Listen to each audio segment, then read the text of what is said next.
Arratsaldeon, ongi etorri Nafarroa Erakusketaren barnean, Nafarroako Errege Artxibategi Nagusiak antolatutako hitzaldi sortaren bigarren saio honetara.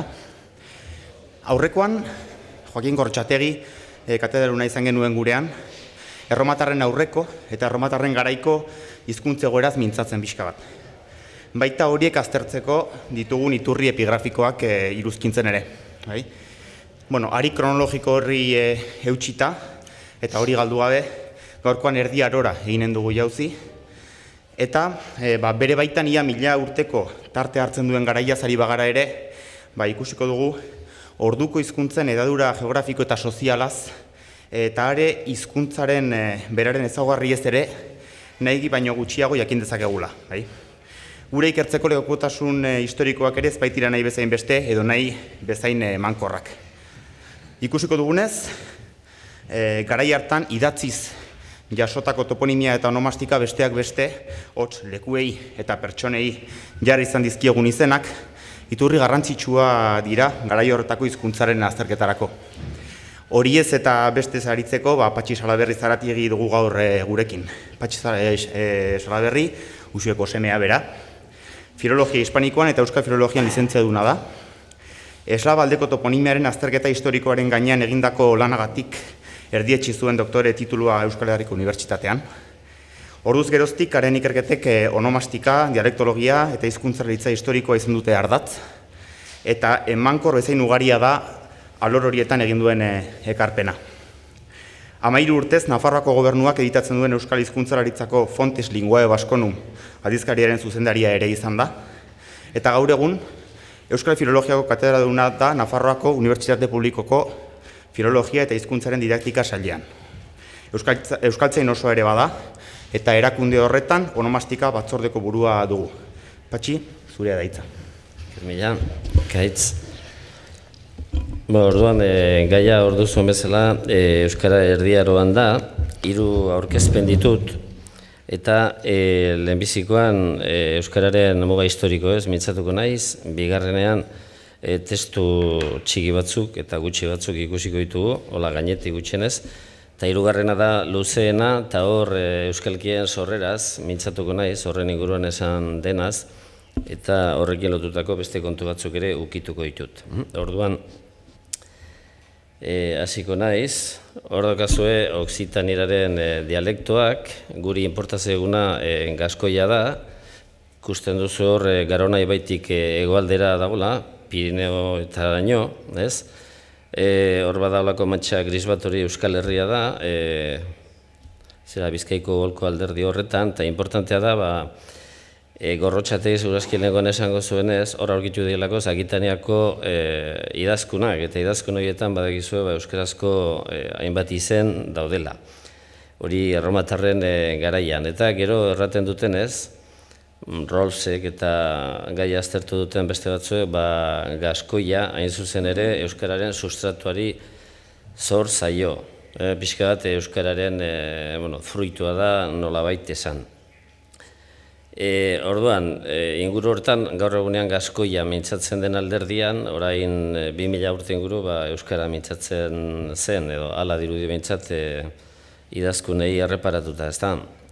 Importantea da gero, mugaz beste aldea aukituko dualako Pirineo alderdia, ikusiko dugu egoera ez dela erabate bera.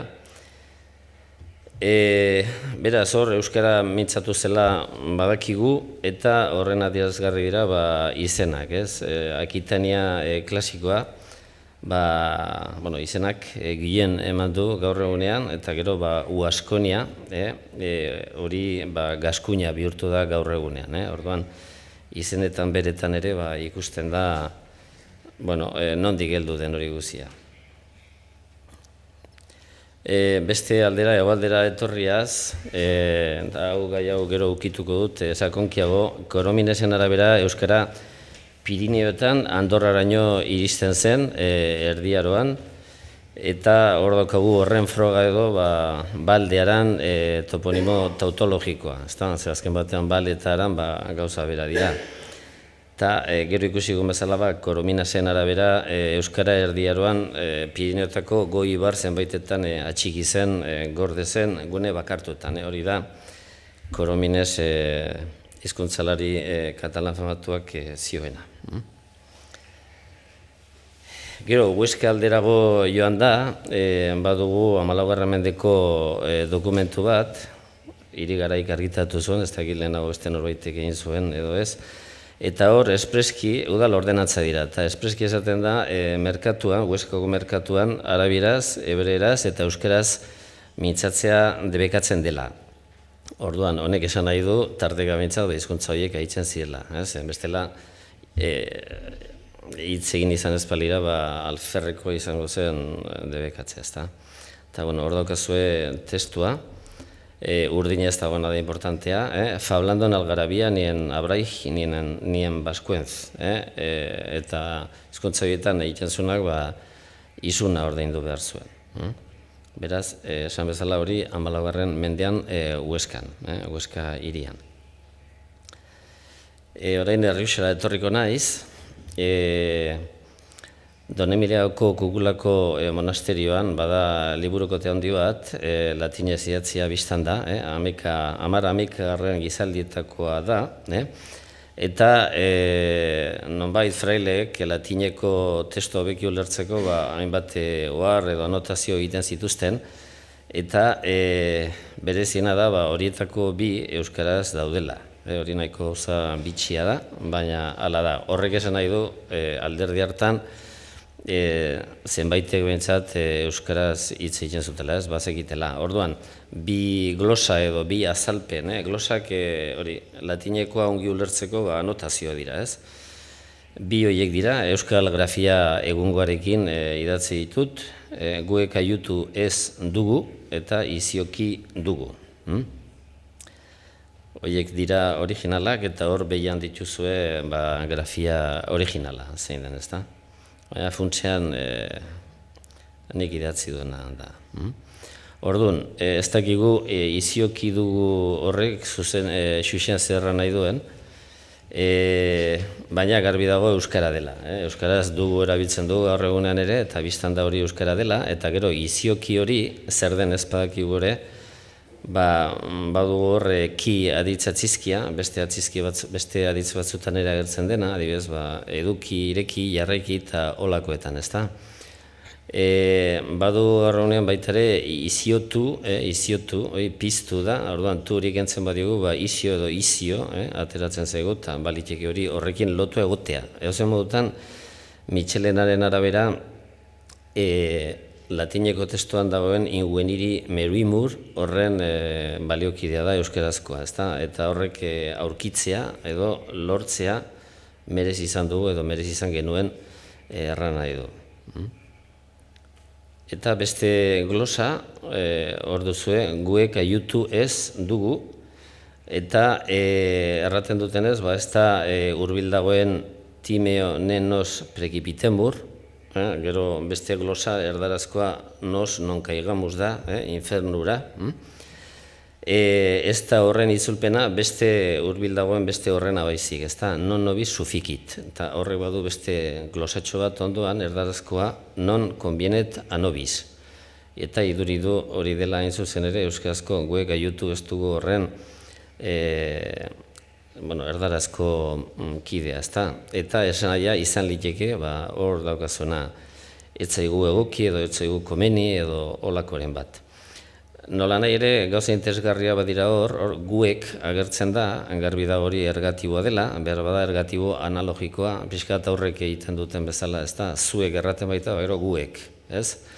Izan liteke behar bada, gero ez dugu, ez dugu, gero ikusiko bezala, eta importantena behar bada ordena da, aiutu ez dugu. Hitz ordena hori gaur egunean mendeko perpausetan atxikitzen da, gordetzen da, mendeko perpausak kontserbadoriak izaten direlako, ezta? Gaur egunean esaten dugu adibidez, dezagun, guk lagundu ez dugulako. Ez dugu lagundu, baina guk lagundu ez dugulako, ordena horretan. Orduan, horrek garbi xamara adierazten du garai hartan euskarazko hitzordena hori zela. Ez zela erraten guk ez dugu lagundu, baizik eta guk lagundu ez dugu.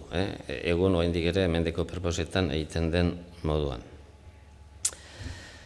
Bueno, hor bertan, Errioxan, 13. mendean, hau Merino Urrutiak eman zuen argitara, bada beste dokumentu bat, eta hor duzue horiz edo laranjas idatzitako hortan, porque juzgara que el hombre de Ollacastro, si le demandase home de fuera de la villa o de la villa, que él recudiese en vascuence.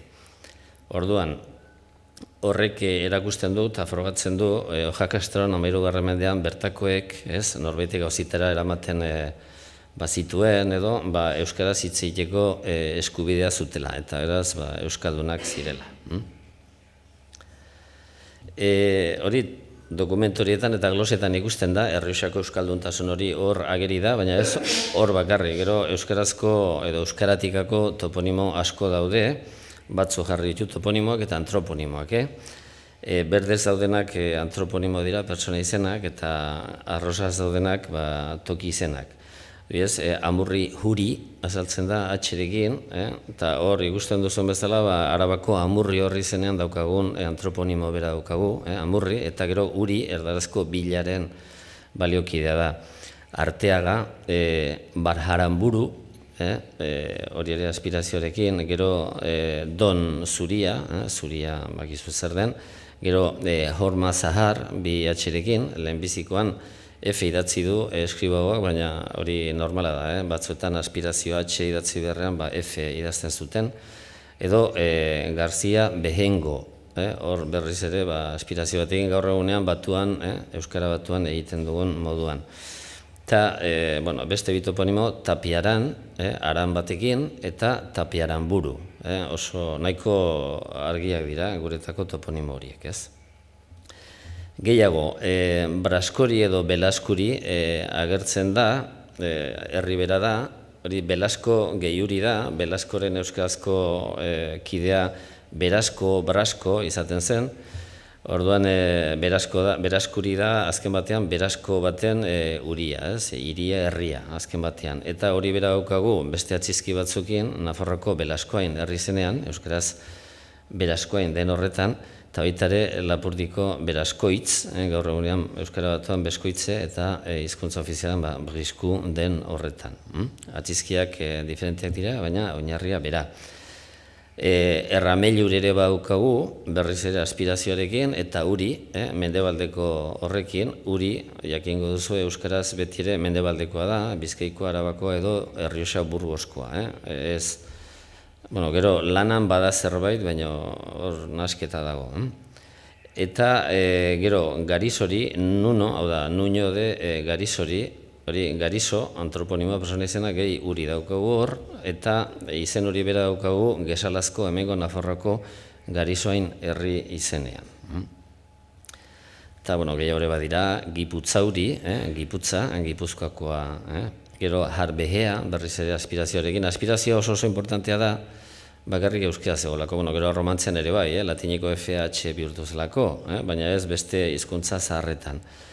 Harbehea, Harri Luzea, gero Bila, Nuño, Faltza Huri, berriz ere Bila eta Huri, elkarren baliokideak dira, eta Faltza hori Baltza, Beltza, beraz mendebaldeko aldaera, F batekin, F hori itzasien ez da inarrunta, normalagoa da bokal artean, Nafarroan hor Lizarra Estelarrian daukagu, gaina elkarren ondoan Zubielki eta gero ondoan Zufia, batean Zubi eta bestean Zufi, eta antzeko gertakaria da. Semeno Huri, Bermudu Huri, hau da, erdaraz esan da Bila Jimeno, Bila Bermudo eta olakoak. Dena dela, Errioxako egoera toponimikoa ez da Euskal Herriko, ez da hemengo adibidez.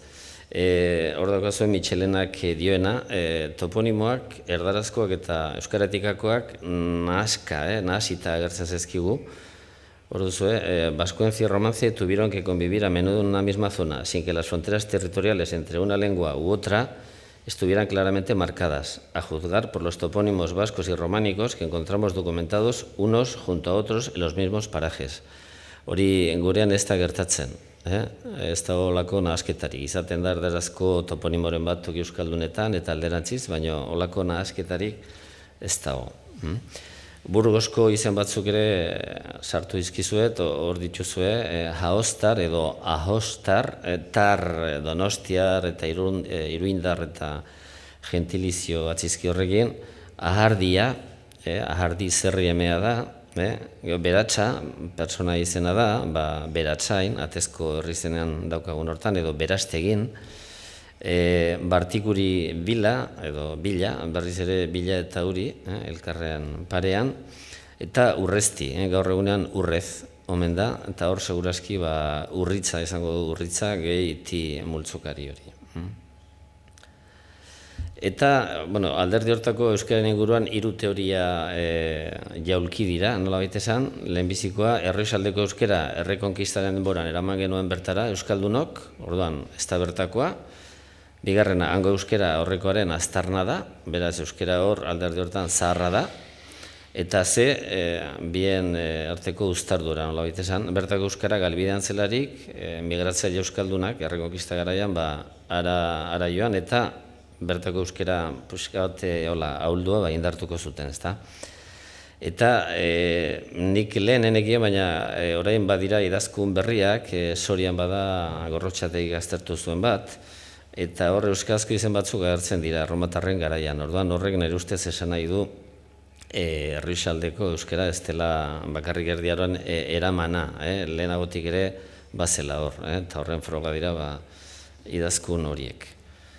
Hor jarri zuet, ez duzu oso ongi ikusiko, mendebaldeko euskal toponimiaren muga. Ez da oso ongi ikusten, baina Kastrurdialesetik hurbil, Santanderko ekialdean, Ribaltzaga dago adibidez, Arribaltzaga, eta badira beste toponimo euskaratikako batzu, gero Karrantzan, Enkarterren Bizkaian, hor ez dago bat ere, gero berriz Burgosko iparraldean badira, hor 3 jarri ditut euskarazko toponimoak, eta gero behera hori bai, orduan euskal toponimia hori Bizkaitik ateratzen da. Santanderren bada zerbait, eta gero Burgosko iparraldean ere bai, esan dugun bezala. Hau Araba da, alderdi horian toponimia euskalduna daukagu, eta Laranjan, edo Marroia ez egin ateratzen den hor, hortan ez. Eta gero puntu horietan biak nahasita agertzen zezkio, euskal toponimia eta erdal toponimia. Hor punta hortan Basabe agertzen da erdal eremuan, eta egia da herriaren izena Basabe euskarazko izena dela, baina gero bertako toponimia txikia erdalduna da, ezta? Pixka gertatzen da gurean Mendigorrian gertatzen dena. Mendigorria izena bera euskaratikakoa da garbia, baina gero toponimia txikia bertakoa erdalduna da, naiz eta ondoan Gares izan, eta bakigu Gares 1900 urtean hor oraindik baziela euskaldunak, ezta? Bertakoak.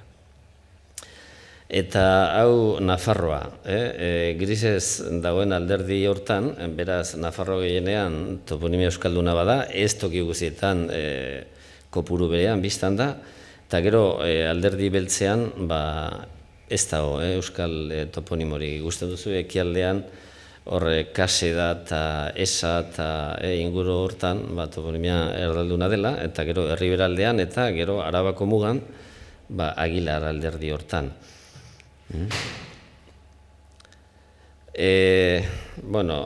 Dokumentu famatu hau 1177koa, hor lingua navarrorum agertzen da, ez da, beraz Nafarroan hizkuntza, eta hori euskara da, garai hortan, eta hor daukazue latineko testua, eta testu hori euskarara itzulia hemen, irakurriko dut. Horti Leoarriz eta Zeari Umearen artean eta beraien ondorengoen artean olako diferentzia bat baldin badago, Horti Leoarrizek eginen du Nafarren hizkuntzan una maister erraten dena, eta Zeari Umeak eginen du buruzagi nahi duena. Una maister eta buruzagi euskarazko hitzak dira, garbia, maister mailegoa da, latinetik heldu den hitza da, baina beti ere euskaratua, egokitua, eta buruzagi oraindik ere gaur egunean ibiltzen dugun hitza da. Eta una maister hor, unai eta maister dago, biak ibiltzen ditu gaur egunean. Eta gero antroponimoetan horti euskarazko fortun da, euskaraz, horti, eta gero azeari umea, horiek ere euskarazko hitza dira, nahiz eta azeari latinetik heldu den.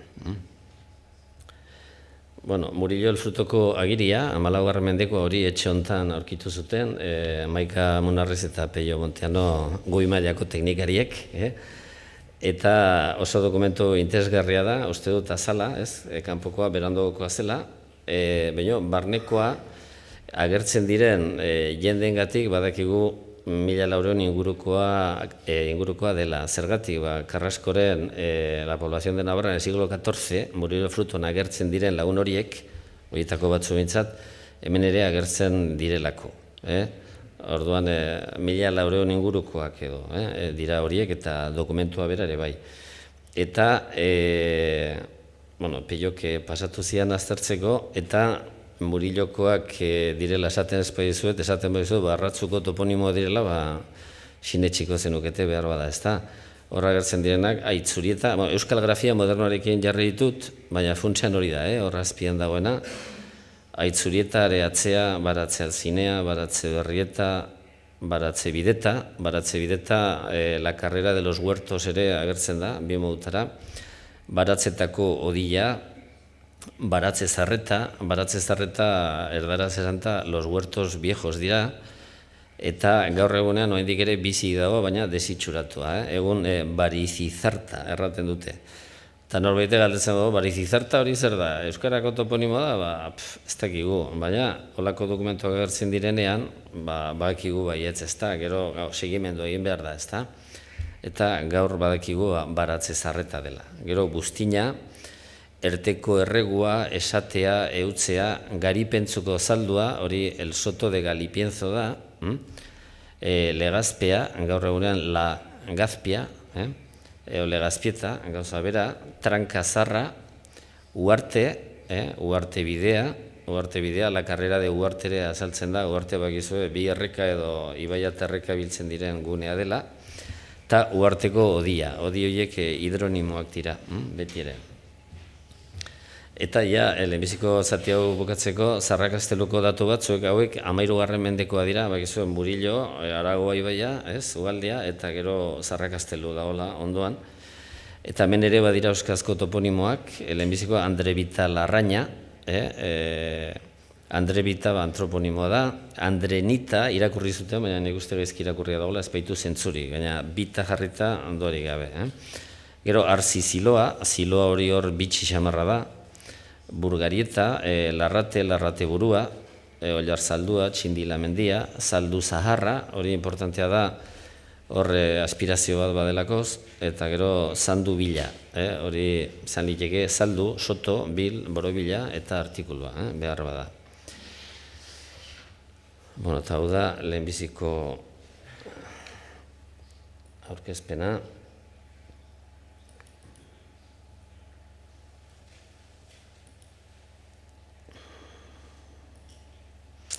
Eta orain testu txiki batzuk ikusi ditugu gainetik, ez da autokia testuak aztertzen hasteko biztan da. Orduan, lehenbiziko hitz horiek Nafarroko forukoa dira, Mitxelenak Textos arkaikos baskos liburuan aipatzen dituenak, eta berak emate dituen interpretazioa dira, ezta? On bazendu abaria, gaur egunean onartuko bazenu afaria, edo alako zerbait esango genuke, pixkat drole edo arraroa da, baina, gero osterate, gerlara joatea, oste erdarazko ueste edo da, gero zergak, giriseilu zor, ilunbe zor, hori kriseilu zerga, ilunpe zerga, gaitzez berme, honez berme, hor daukazue hauzitara daramanaren bermea eta akusatoren bermea, nik zehazki zer den ez dakit, baina euskarazkoa dela garbi dago, berme hori mailegoa da, latinetik hartutako edo erromantzetik hartutako hitza, eta gero interesgarria da gaitzez eta honez, instrumentala eserekin agertzea.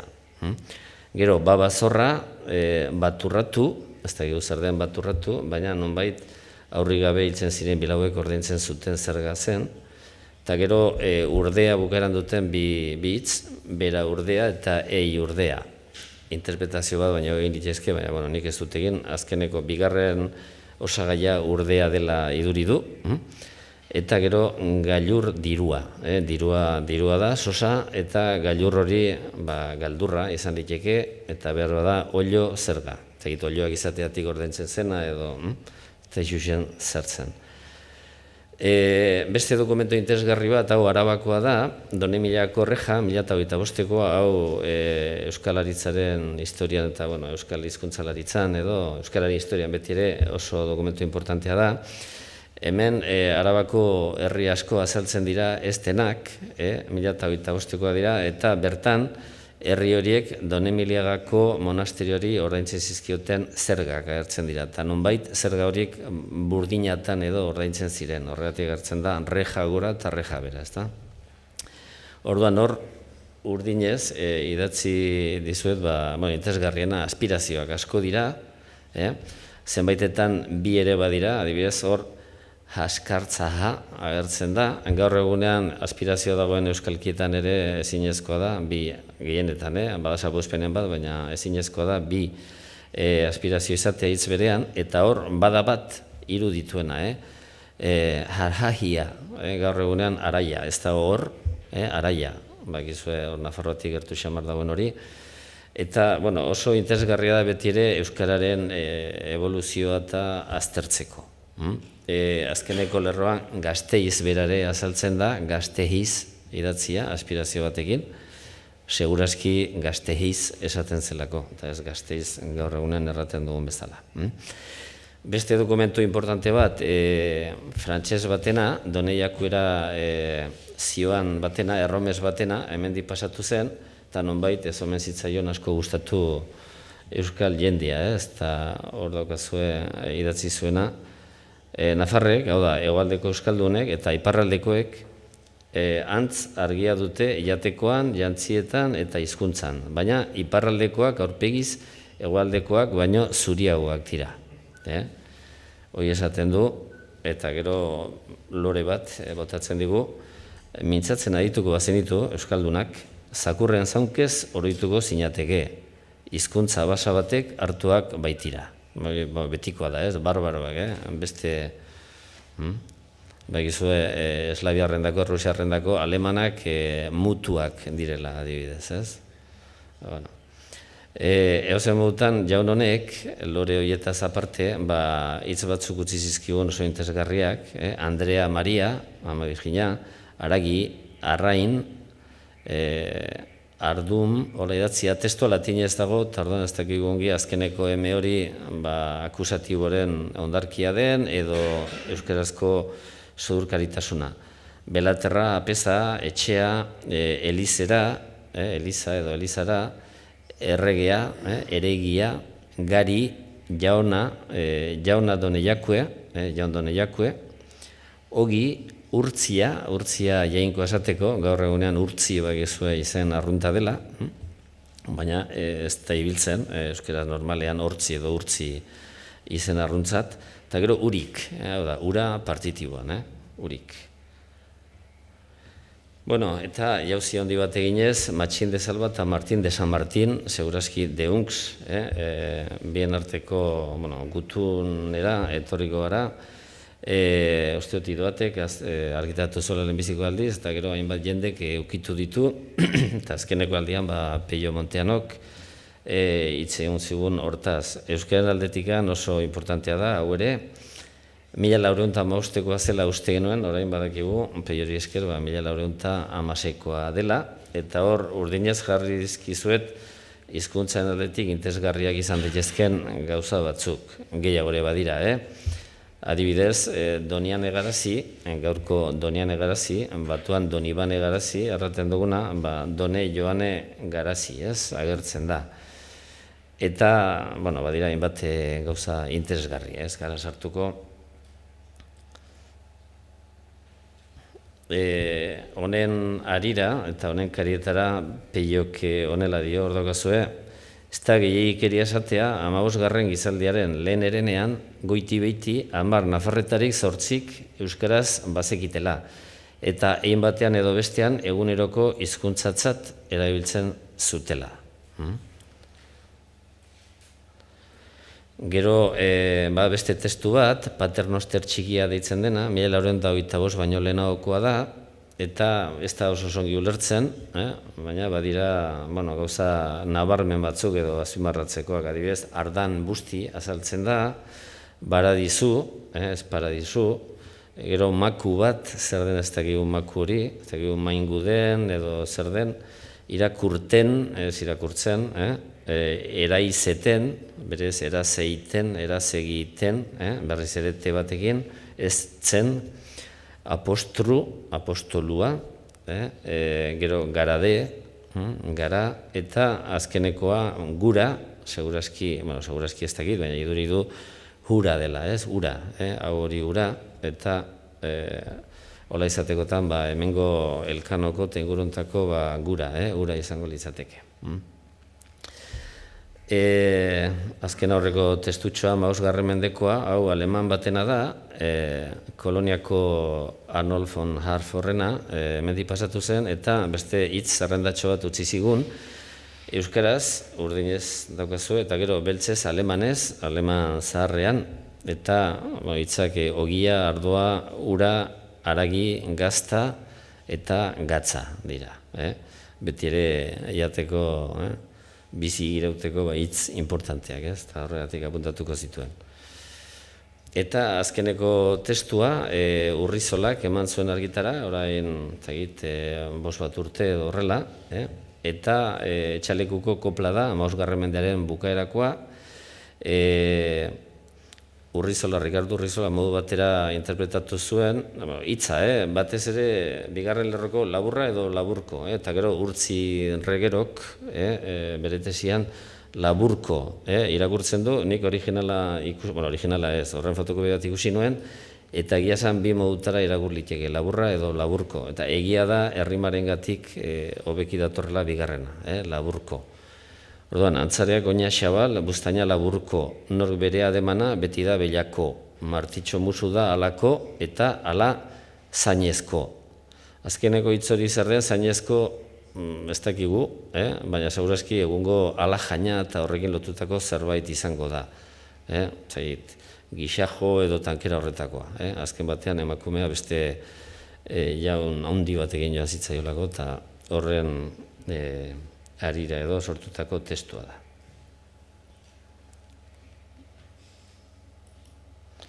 Eta azkeneko hau da luzeena, tekniko ere bai, aspergarriena ere bai, zondako segurazki,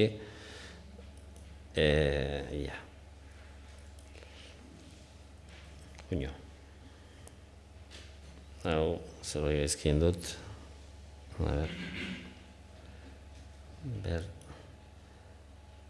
Pantalla kompleta. Eta gizia gertatzen den hemen. Bestela horrela egin beharko dugu.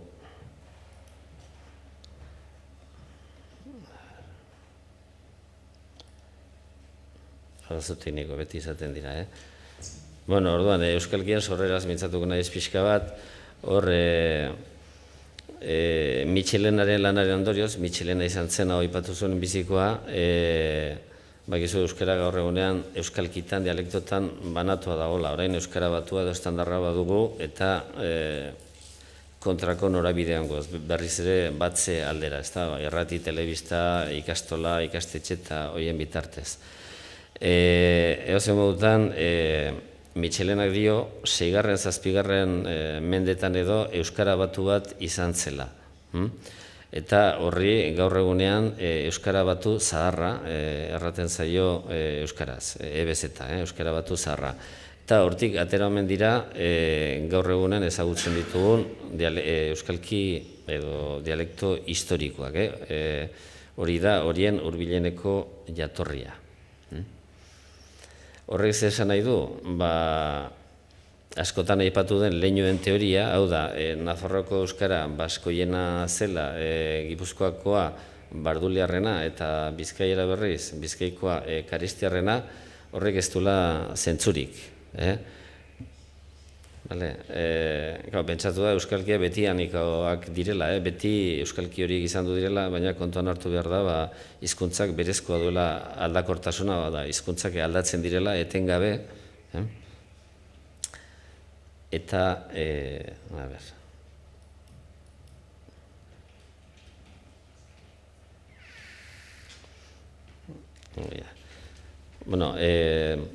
orduan, oraiko euskalkiak euskara batu zahar hortatik atera dira, bestela, orain 2000 urteko euskaratik atera izan balira, gaur egunean dialekto izan beharrean, esaten dutenez, hizkuntza diferenteak izango nituzke eta ez dialektoak. Horrek esan nahi du, geroago euskara batu bat izan zela, euskara estandar bat, eta gero hori euskalkitan zatitu zela. Mitxelenak eta beste batzuek askotan aipatu dute konparatibista baten dako euskalkiak elkarrengandik oso hurbil daudela. Euskalkiak nahiko antzeko dira elkarren artean eta oso asko dituzte amankomunean. Erakusle eta artikuluak eta horrekin batean deklinabidea bertsua da euskalki guztietan, adit sistema bera dute, hitz eratorpena eta elkarketare berdina da, hiztegiare oso antzekoa, eta horretan, gizu euskarak mailegu asko dituela, eta historikoki, ez gaur egunean, baina historikoki, mailegu horiek batasuna eman diote euskarari. Arima, bekatu, gorputz eta holakoak euskalki guztietan ditugu, eta horiek nolabaiteko batasuna eman diote hizkuntzari. Gero, fonologian ere, inventario bera daukagu, euskalki edo bersoa, euskalki guztietan, eta gero onomastikan atxizki bera ditugu lehenbiziko lekukotasunetatik, ez da, aga eta zu eta bar, Euskal Herri osoan, baita Errioxan eta Burgosen ere. Orduan, euskara batu zahar bat izan bazen, Mitxelenak esaten du hortarako nolabaiteko gizarte batasuna behar zela. Holako bat izateko gizarte batasuna behar da, eta hortarako, seguraski, hizkuntzaz kanpoko eragile bat. Batasun hori sortzeko, eragile politiko bat edo, nolabaiteko batasun politiko bat edo, nahiko sui generis nahi batzue, baina politiko bat izan zela Euskal Herrian euskara batu zarrura sortzedin, ezta? Eta hori, Erromatar Imperioaren erorikoaren ondoan kokatzen dute. Esan bezala, 6-7 mendeetan, beste batzuek 5-garrenean, 6-garrenean, hor nonbait. Dialektologialariek berrikuntzak, autoak eta arkaismoak aipatzen dituzte, dialektoa sailkatzeko eta aztertzeko orduan, eta importantenak lehenbizikoa dira, berrikuntzak. Autoak eta arkaismoak ez hainbeste. Eta berrikuntzetan zaharrenek dute pisurik handiena. Eta gure historian hor dituzue zahar horietako batzuk, hasierako erskarietan bortitzagun oposizioa gero ahoskabe ahostun bihurtu zen, diptongoak ugaritu ziren, bokalarteko ene aspiratu zen, eta gero bigarren tokitik lehenbizikora pasatu, gero asko aipatzen den, dialektologian asko aipatzen den isoglosa bat, muga linguistiko bat, ezaugarri zahar, berrikuntza zahar bat, hori da, I-U bereizketa hori, ez da? Adibidez, eutzi-utzi edo eutzi-eitzi, etxi-itxi. Utzi erdialde ekialdean eta itxi berriz Araba eta Bizkai aldean. Eozen modutan, ez dakigu, aldaketen ritmoa zein izan den, hori ezin da aurreikusi, ezin da esan, baina bai, esan dezakegu aldaketak ze ordenatan joan diren, ezta? Horri kronologia relatibo esaten zaio, eta hau da lakarrak jartzen duen adibide bat, gaur egunean hartzain esaten da, ezta? Hori ardi eta zaini, zen lehen, ardi zani, orduan hor iduri du lehenbizi NH bihurtu zela, eta gero ardiren azkeneko i hori galdu zela. Zeren beste aldera egin ezkero, gaur egunean hartzain izango genuke, seguraski, eta ez dugu. Orduan, egungo hartzain horrek adierazten digu lehen gauzak nola izan du dira. Hau da, kronologia relatiboa zein izan den.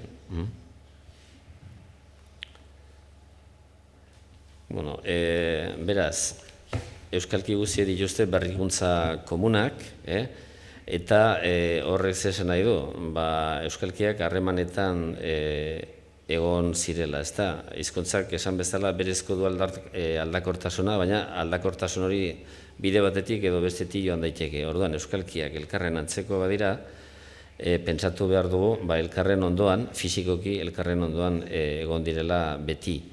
Eta gu dakigula hala da. Bakarrik bi salbuespen daude, salbuespen edo, lehen aipatu duen Errioxako hori, hor boltsa batzuk izan zitezken, ez da gero zen urritan zeuden bakarturik edo harremanetan beste euskaldunekin, eta gero Korominasek hasieran aipatu den hori Pirinioetako euskaldun boltsa bakartuak.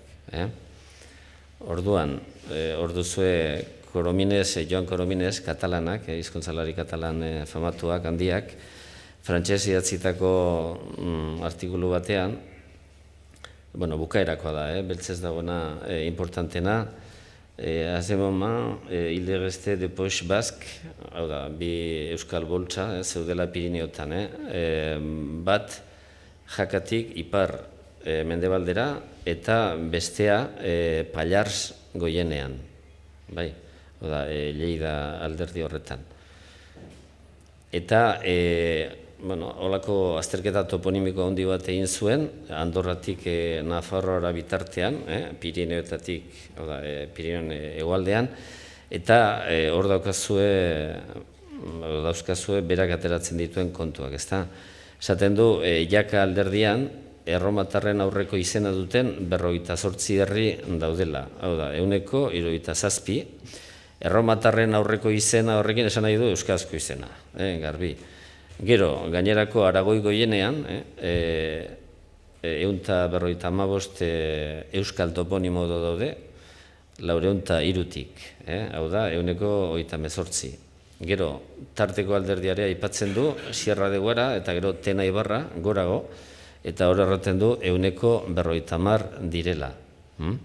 Eozen modutan, nik gai hau ez dut sakonki aztertu, pixka bat bai, lan batzu badira, eta Gilen delako horrek, 81, Toponimia del Valle de Tena, liburu argitatu zuen, nahiko azterketa, uste dut txukuna dela, eta hor eskarrila agertzen da, baina eskarrila, askarro bezala, mailegoa izan daiteke, baina besterik ez dago. Nik hor euskarazkorik besterik ez dut ikusten. Orduan, Korominasen kopuru hauek, kumika saliz hartu beharrekoa dira. Gero, Pallars garaian, raten du euskal toponimoak, edo latinaren aurreko izena duten herriak, 154 direla. Eta hor daukazue, frantsesez dioena, ez dut irakurri beharrik, lotxagarriz gelditzeko, ulertzen duzue, pentsatzen dut. Itzuliko dut, erdara,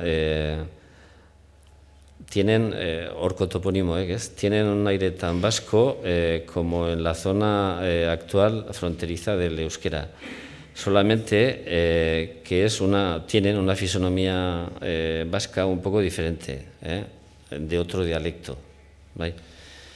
Eta gero erraten du, Aran Ibarrean ere, Lleidan beraz, baina ja iparraldean, bakizu hor Aranera gaskoia, mintzatzen dela, erraten du, horko egoera antzekoa dela, herrien izenak euskaratikakoa direla gehien bat, salbu azkeneko lauak, iparraldekoenak, ezta?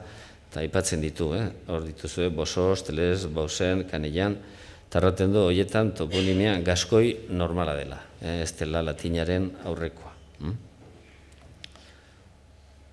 Eta, hau da, neko fotokopiak askarra da, baina puntu horietako gogitza euskal izena duen herriska bata Korominesen arabera. Ikusten duzuan Andorra dago eta bestaldean Nafarroa.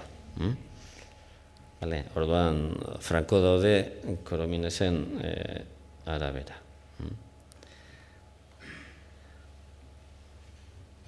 Eta, hor duzu erraten du, alderdi honetako hizkerak, ez toponimoak, hizkerak berak ezaugarri fonetiko asko ditula amankomunean euskararekin, baina hau ere kumika saliz hartu behar da, kontu zartzekoa da, adibidez FP aldaketa edo aldakuntza hori aipatzen du, eta badakigu FP hori nahiko modernoa dela, eta batez Euskal Herriko Gipuzkoa, Bizkaia aldekoa, ez hainbeste Nafarroakoa edo ekialdekoa, orduan arraro izango litzateke Lleidan holako zerbait agertzea, ezta? Eta gero egiten dituen, ematen dituen azalpen etimologikoak ere nahiko, nire ditzen zait, ez direla gehienetan oso onak, ez? Adibidez, Bisorre aipatzen du Altaneun dagoen herri bat, eta gero Bisaurri, Hueskakoa, esaten du gauza bera direla, eta ematen dien azalpena hori da, Besa eta Uri, eta esaten du Village du Precipice, hau da, amildeiko herria. Nik orotarikoan behiratu dut, badazpare, baina hor beso bai, baina besa amildegi adirarekin ez da ageri. Nik toponimian ez dut sikulan agertu, aurkitu. Eta gero Uri, Zuberoan eta Erronkarin hiri genuen. Orduan Uri lehenbizikoa Lana ibarrean dago Nafarroan, eta gero hortik mendebaldera agertzen da, baina ez Nafarroan, ze Etxauri diferentea da, ez da hor segurazki Zuri izango da, Mitxelen agerraten duzun bezala. Orduan ez du zentzu ondirikan ez da logikoa hor Lleidan mendebaldeko gauza bat agertzea. Izan diteke arkaismoak mantentzen dielako, baina bakigu Uri hori berrikuntza dela, zaharrena hor hiri dela, ez?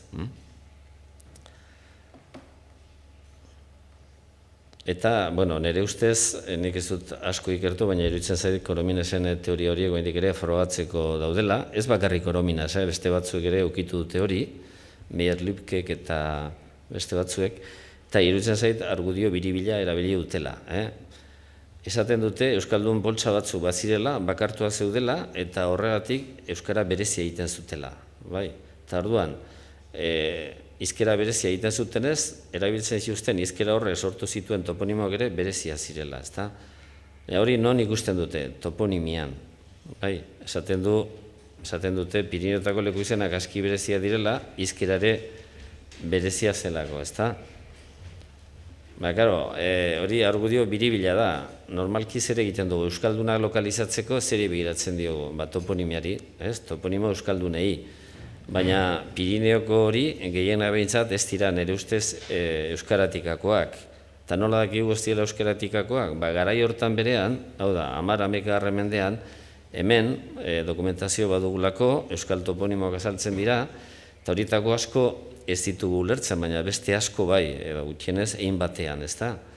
Eta orduan, hangoak euskaratikako izango balira, ulertuko genituzke, ez? Gutxienez, egin batean, eta hori ez da gertatzen.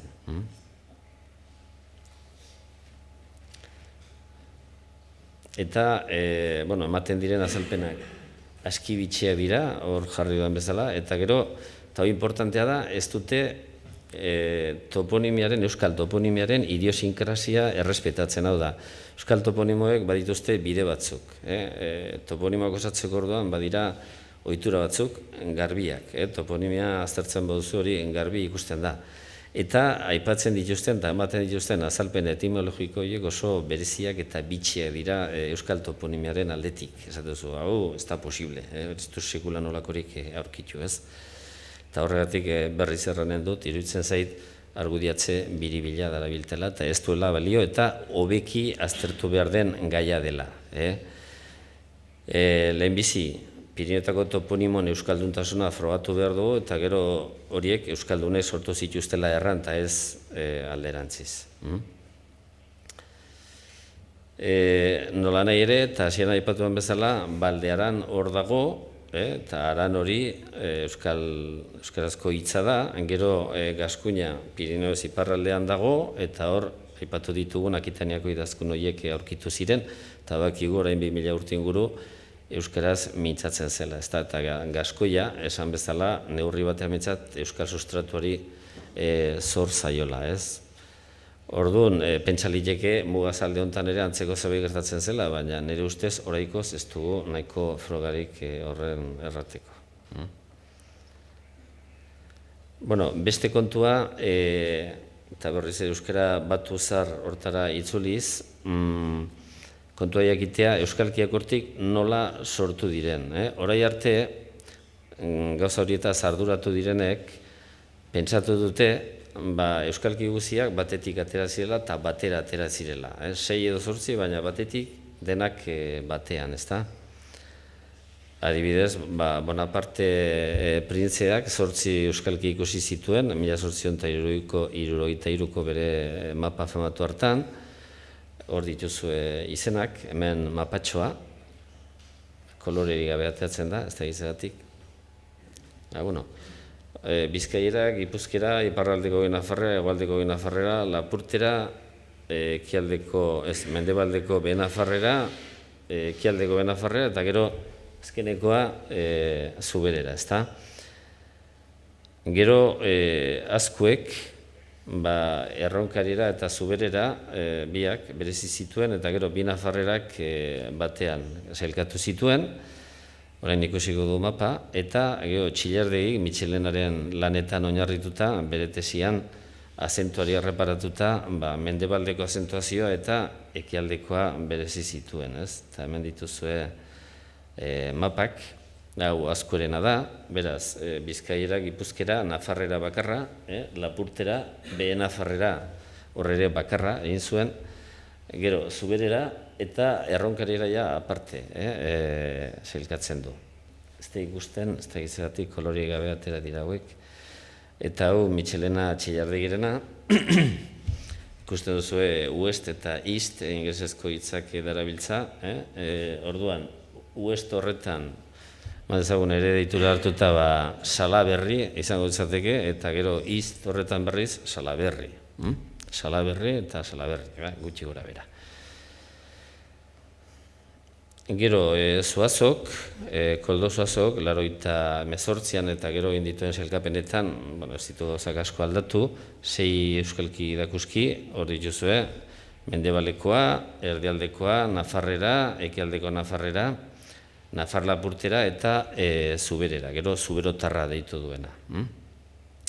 Eta hemen daukazuen mapa, ez da deus ere ikusten, bakarrik oso aizki atera dago, bizik dauden hizkerak aztertzen ditu eta horiek sailkatzen.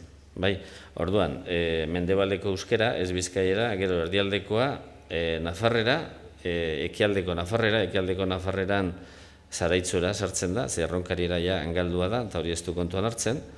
Gero Nafar Lapurtera iparraldean, eta Zuberera. Horiek ukitzen ditu, eta gero Dakarren berritasuna edo da, hau 2004ko eta berdin ez da ikusten, tarteko hizkerak ere sartzen ditu. Adibidez, mendebaleko eta erdialdeko bi dialektoen artean, Mutriko, Mendaro, Elgoibarko alderdi horretan tarteko hizkera egiten dela esaten du, edo erdialdekoaren eta Nafarren artean Larraun, Basaburu eta Imozko hizkerak sartzen ditu, edo Nafar Lapurteraren eta Nafarren artean Baztango euskara, ezta? Horiek tarteko hizkeratzat hartzen ditu.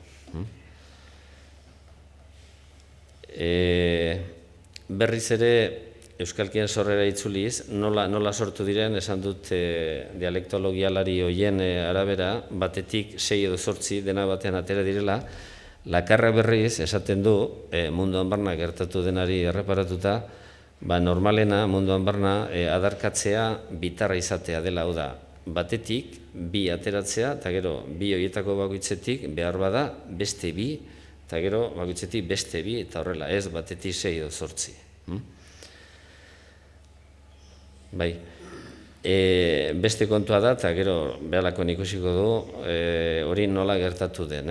Orain arte, zenbait euskalarik, Lakonbe, Gulenbekek eta beste batzuek errandute bereziena Bizkaiera dela. Eta Bizkaiera aspaldi batean aparteko hizkuntza zela, gero Gipuzkerara hurbildu zela, eta kontaktu horrekin, nolabait ere adostasun batera iritsi zela. Diferentzia badira, baina lehen hizkuntza diferenteak zirela, ezta?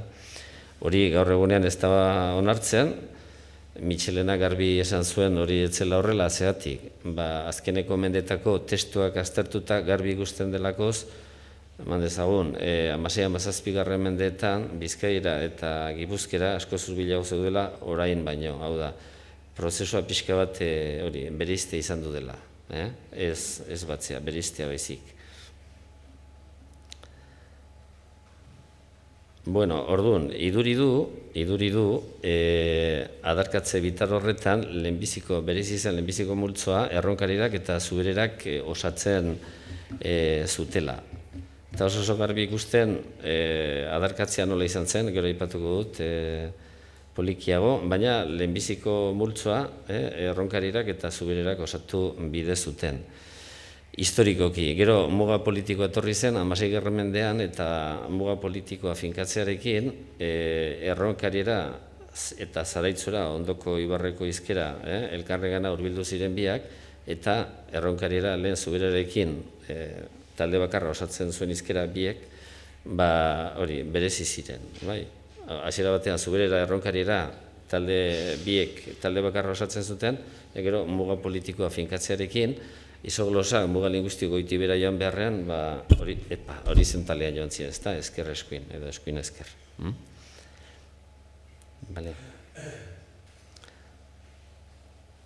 Eta, bueno, orain txen esan dudan, ezta, izoglosa zarrak iparrego heldu dira, hasiera batean, adibidez, R eta Z erronkarira zuberera dira, hor dituzue uturri, iturri, eta gero bestaldetik zaraitzuera iturri.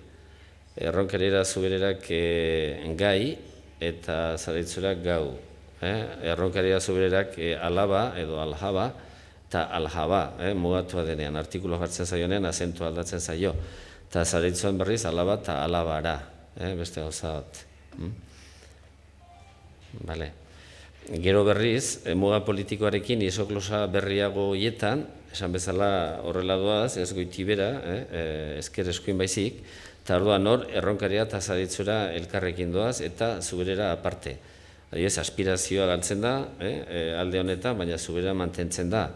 Edo, zubereran U bihurtzen da, baina ez erronkarian edo zaraitzuran. Olako kontu bat dira. Edo alde honetan jakin bihurtzen da, eta iparraldean berri zubereran jakin, edo antzeko soinu bat.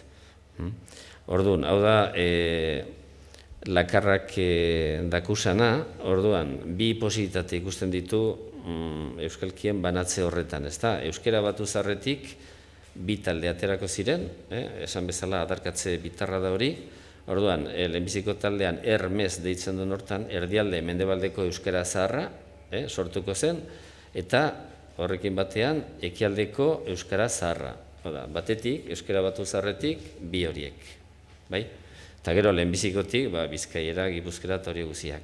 Eta gero, bigarren aukera, esaten du isa batetik, ez du izenik ematen, aterako ziren euskara batu zaharra, eta horren parean, ekialdeko euskara zaharra. Horren arabera, erronkariera zuberera hori, euskara batu zaharraren adin berekoa izango zen. Zuazo berriz lehenago, esaten zuen, berez izan lehenbizikoa mendebaleko euskara zela, hau da, Bizkaiera, eta hori ja, 8. menderako gertatu zela, eta gero berriz bestea 12. menderako bereziko ziela. Eta Iñaki Camino, beste dialektologialari ezagun baten arabera, pixka lakarrarekin ados dago, edo lakarra Caminorekin, edo elkarrekin ados beti ere, Caminok esaten du, erronkarirak eta zubera dutela batasunik nabarmenena, arkaismo maila gotorrenare biek dutela, hau da, gauza zargien atxiki dituztenak berak direla, eta esaten du baita ere, 1555 baino lehenagokoa dela, hau da, Etxepareren liburuan, eta Leizarragaren liburuan, baina ez direla gertzen erronkarira eta zuberazko ezaugarri horiek. Eta ja, azken aurreko diapositiba dau, Gipuzkera azkenetakoa litzateke, horren arabera, gero, lakarra ez da zoazorekin ados Nafar Lapurtera aipatzen duenean, pentsatzen du Nafarroa bereko euskara ez dela Lapurterarekin lotu behar, ezaugarri komun franko dituela zuberera eta erronkarirarekin, eta gero erraten du baita ere, Arabako euskara Gipuzkoakoa eta Bizkaikoa baino zaharragoa dela. Orduan, Arabakoa goian jarri beharko nuke, eta gero G eta B azpian.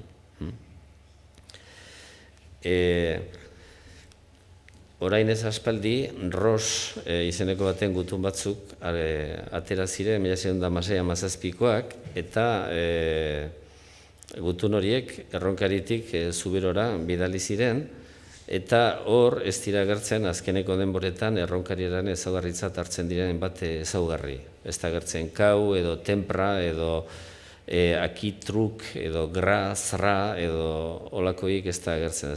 Orduan, lakarrak pentsatzen du ezaugarri hori guztiak berriak direla, eta horrek hitz egiten du nolabait esan erronkariaren eta zuen arteko aspaldiko batasunen alde egiten dute, ez?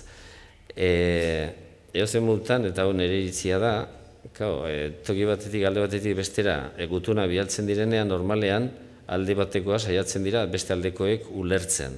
Badira beste batzuk etxalar eta sararen artekoak, eta hori ikusten da ez dela, ez etxalarko euskara eta ez sarakoare, pixka bat tarteko gauza bat baizik, ez? Eta baliteke rosen gutun horietan, hori nire iritzia da, garai hartako erronkarieraren ezaugarri guztiak ez agertzea, pixka bat bertako ezaugarriak alde batera utzi izana.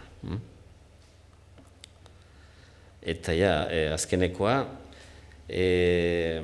euskara batu zahar hori non kokatzen du lakarrak, bi aukera ikusten ditu, bi kokagune, biak Nafarroan.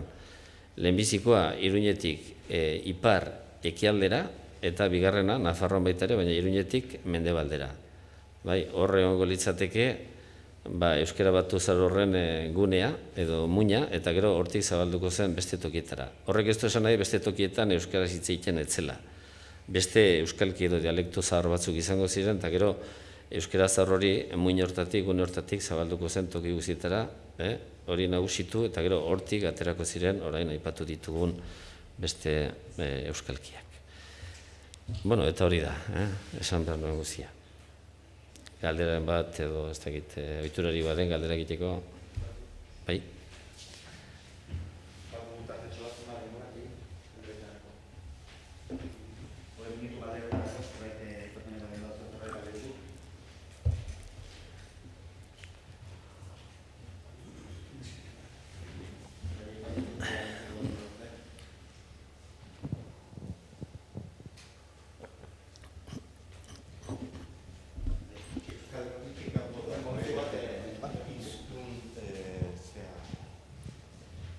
Toki nahiko euskaldungarriak nola esplikatuko zenuke? Adibidez Sagun.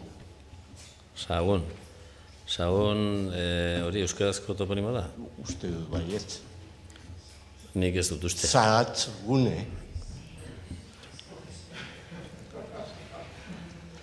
Ni joan nahi Sagunera eta ni joaten naiz berehala aber zahatzak dauden, hori. Eta zahatza badira? Ikaragarri. Ez dut nire bizitza osoan ikusi zahatz gehiagorik. Zahatz ederragorik. Eta asko gainera. Asko.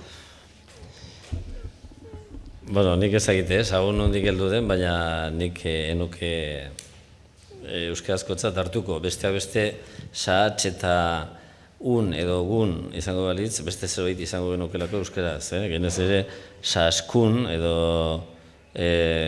zahatzun, baina ez zahagun. Bai. Hau da, bi hitzak batzen baldin badituzu euskara segurazki beste zerbait aterako litzatekela. Eta ez zahagun bere horretan, segurazki.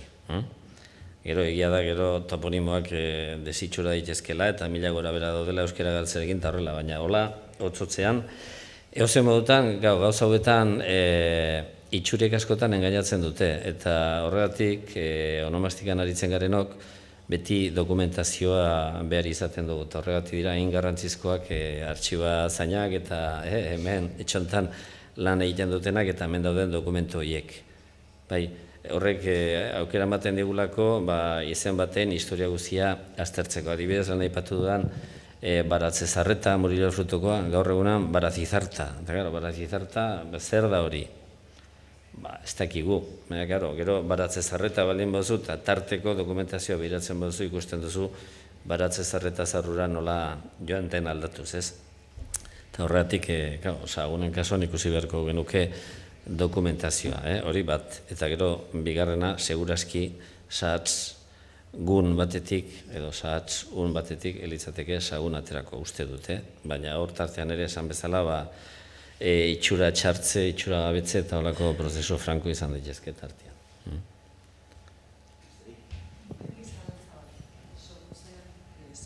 Sortu zaidan zalantza bat. Hor, Korominasen toponimia eta, esplikatu dezunean, oso ondo etorri zait jakiteazuk zalantzan jartzen dezula asko, baina gero ez dizut entzun, ulertu, esan dezuna Paiaresen eta Baldaranen ze lotura du Korominasek zerbait esan du baita ere euskalkien sorrerari buruz, eta bere ustez hor sortu da irla moduko euskalki bat, ez dizut ondo ulertu horregatik galdetzen dizut. Bai, hori da, esaten duena da, hori erdi aroan, azpian dagoena da, Pirineoetan, toki guztietan euskaz hitz egin zela, eta gero, latina etorri zela romanizazioa, eta orduan poliki behiti gora joan zen, goiko gailurretaraino, goiko ibar horietaraino, bai.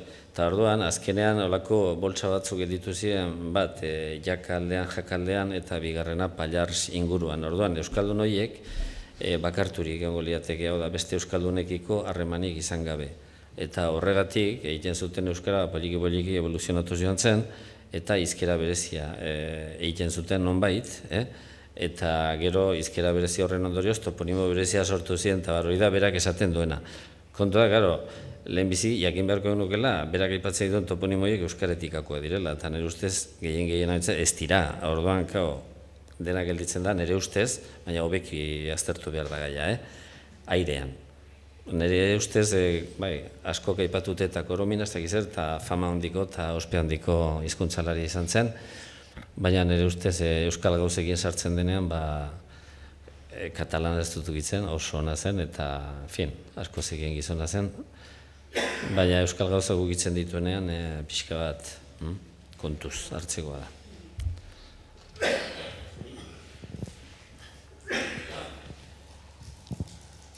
Hor, Lerga, Eslaba, Oibar, Lehatxe, alderdi horretan Bizkaia, toponimia bakarrik dago euskarazkoa edo idatzirik ez dago, agertu da zerbait edo?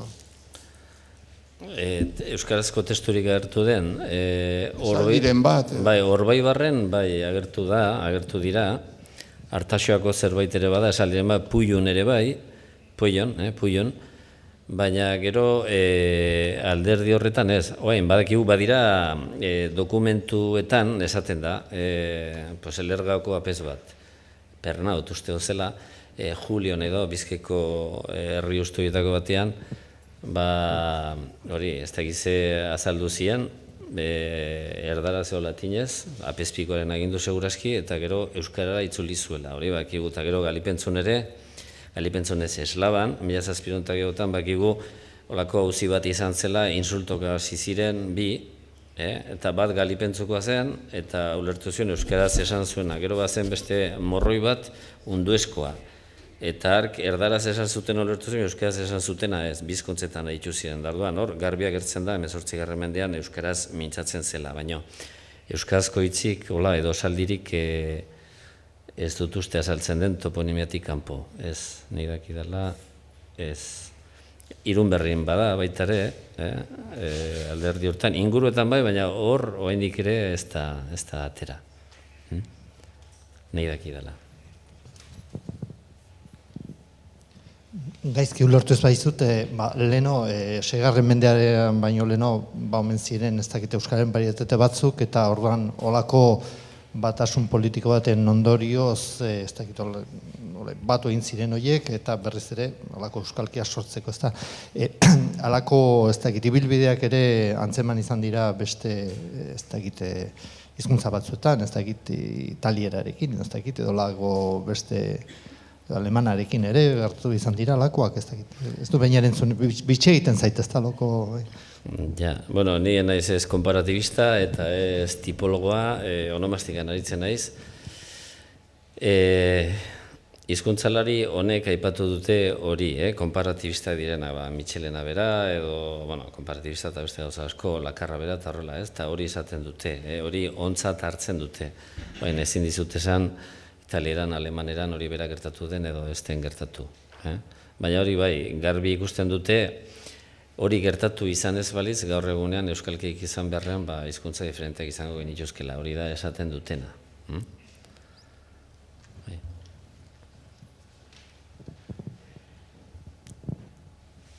Bai, nik irakurri dut Gasteiz eta Iruña hiriak importanteak izan zirela. Gasteizta? Eta Iruña. Iruña. Hiri horiek importanteak izan zirela euskalkien sorreran. Horren inguruan, zerbait esaten alduzu? Bai, bueno, Iruña duari gabe, ikusi dugu lakarrak diona Euskara Batuzar hori Iruñetik iparreki aldera eta Iruñetik mendebaldera kokatzen duela. Eta Iruña beti ere hiri importantea zen, biztanle erlatiboki franko zituena, ez gaur egongo kopuru horietan, baina importantea zen, eta Iruña bai, eta gero Gasteiz ere aipatu da mendebaldeko euskararen jatorritzat. Bilbo nahiko berandu sortu zen, ez? Tegiz urtean 11. mendean edo uste du sortu zela, ez da, Bilbo? Eta orduan ezin horre garrantzik izan, lehenago Bilborik etzelako, Durango ere aipatzen dute, baina iduridu, mendebaldeko euskara horren ernamuinan nolabait ere Gasteiz aldean zegoela. Gasteiz ere garrantzizko izan zela, bai, mendebaldeko euskalki eta hizkera horien sorreran.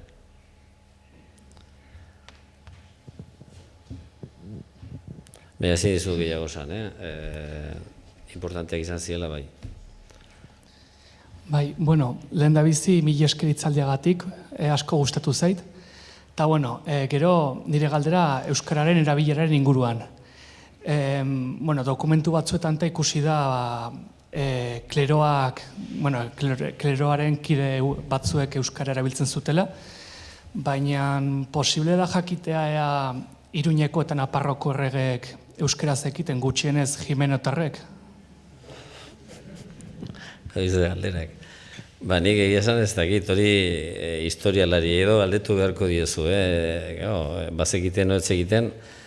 Hemengo baldin bazian, pentsatzeko da bazekitela, zeren Monteano berak dio bezala, 15. mendean 10 nafarretari 8 euskeraz baldin bazakiten edo normala da, erregeak berak ere jakitean nolabaiteko harremana bazue, horien bizimodu ez dakit nolakoa zen, ez dakit burbuila batean bizi ziren, harremani bazuten edo ez.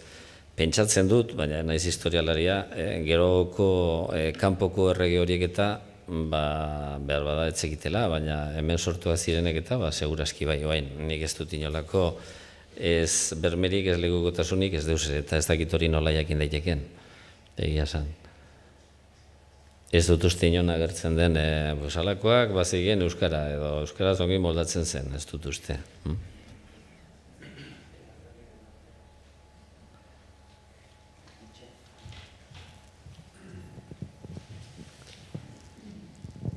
Kaixo, gustatuko litzaidake jakitea zer iritzi duzun baskonizazion tardiaren teoriari buruz edo abaituak eta bestek erabiltzen dutena. Baskonizazion tardia esan duzu? Bai, Gipuzkoa barkatu ez, Araba eta Bizkaian gertatu dena edo gertatu omen dena edo... Ja. Niri iruditzen zait ez dutela arrazoirik. Mitxelena berak ere ala esaten zuen, eta uste du Mitxelena gehiago zekiela abaituak berak baino, alderdi hortatik, beste toponimiaren gatik. Nondik eraman zen euskara horra? Nafarroatik eraman zen, Nafarroa alderdi zabal bat, erabat erromanizatua zegoen, orduan Mitxelenak esaten du, nola eramango zuten toki erromantzatu batetik euskara Bizkai edo Gipuzkoara, ez da, hango toponimia, musika politia du, markatu, Alegia, toponimiak ez digula esaten, hango euskara berria dela, hango toponimoak Gipuzkoan batez ere, baina baita Bizkaian ere, gutxienez Bizkaia gehienean, aspaldikoa dira, erabate euskaretikakoak, eta orduan nik ez dut arrazoirik ikusten hemendik eramanak direla esateko. Gainera orain, ikadun toponimo horiek eta nik aztertu ditut eta iruditzen zait gehienak antrotoponimoak direla, hau da, persona izena dutela oinarrian, eta askotan latineko zera da, eta evoluzioa ere nik uste latinetik, latin berantiarretik edo erromatze goiztarretik abiatuta azaldu behar dela. Eta horrek esan nahiko luke, nolabaiteko erromanizazio izan zela, baina erromanizazio izan zela bai, baina euskaldunak zeudela han, eta euskaldunaiek evoluziona arazi zituztela latineko estrukturaiek, egituraiek egin duten bezala. Orduan, bitzetan, iruditzen zait ez dutela arrazoirik, horregatik, toponimoen nolakoaren gatik, eta gero Michelenak esaten zuna, ez duela zentzu ondirikan, logika ondirikan, Nafarro bezalako neurri batean mintzat, erromanizatua zegoen alderdi batetik, erromanizatua, ez latinizatua nahi bozue, horra eramateak, ez du zentzu ondirikan, eta ez dago horren frogarik. Orduan, uste dut onuz probandia, hau da, frogak egarri behar dituztenak abaitu eta horiek direla, eta uste dut ez dutela egin.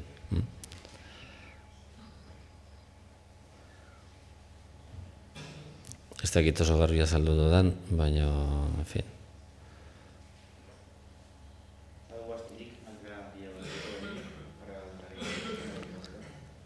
Barkatu, ikadun toponimo horiek adibidez sondika eman dezagon, ezta? Sondika ateratzeko sontius behar da, ezta? Huila sontika, sontius bat behar dugu. Sontius izen erromatarra da, egitura berare bai, gero sondika ateratzeko latinetik abiatzen bagara, txakinik, eman dezagon, 4. 5. mendean sortu zela. Huila sontika batetik, sondika. Evoluzioa bat euskarazkoa da, eta ikadun horiek handitugu mendebaldean, Nafarroan bate beste, baina beti ere Arabako mugan. Orduan, prozesu hori gertazedien, huila sontikatik sondika ateatzeko euskara behar zen, garai hartan eta gero ere bai. Bestela sondikarik adibidez edo gernikarik ez genuke izango. Ulertzen diazue, hori da pixka bat esan nahi noena.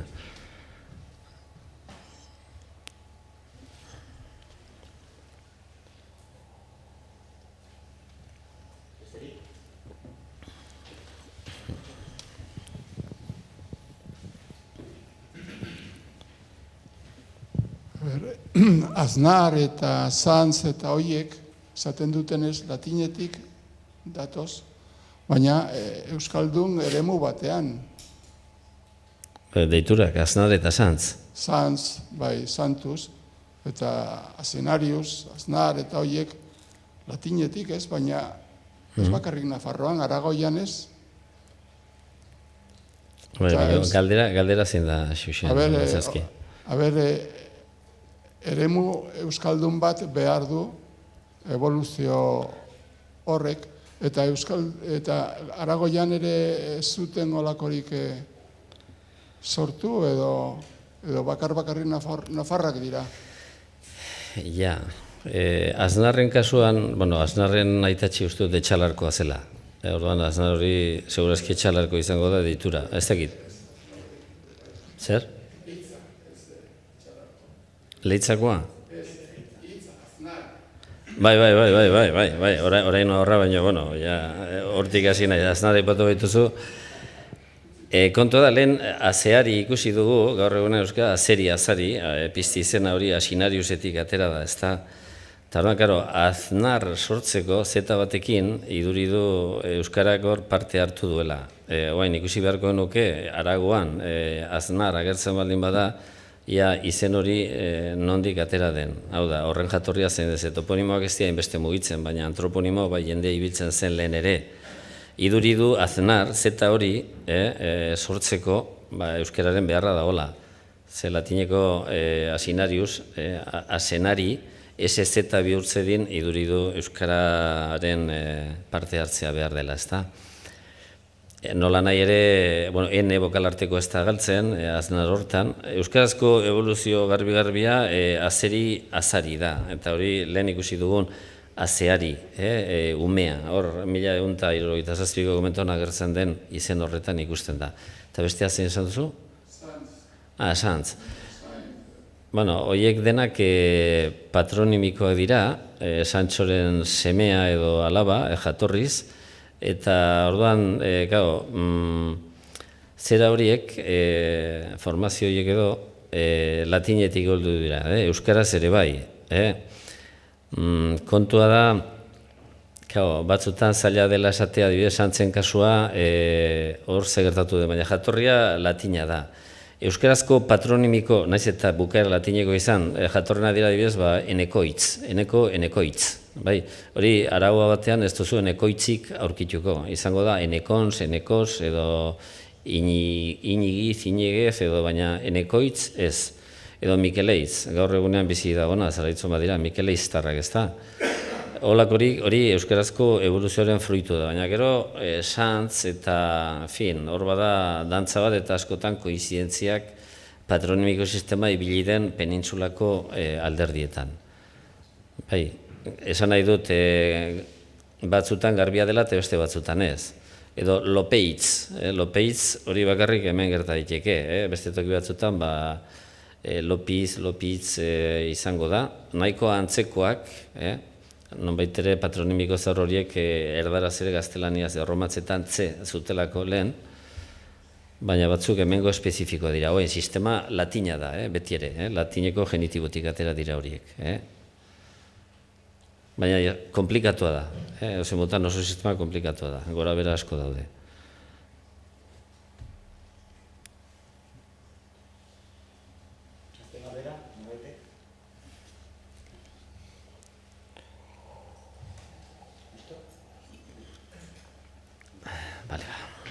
Beste gabe,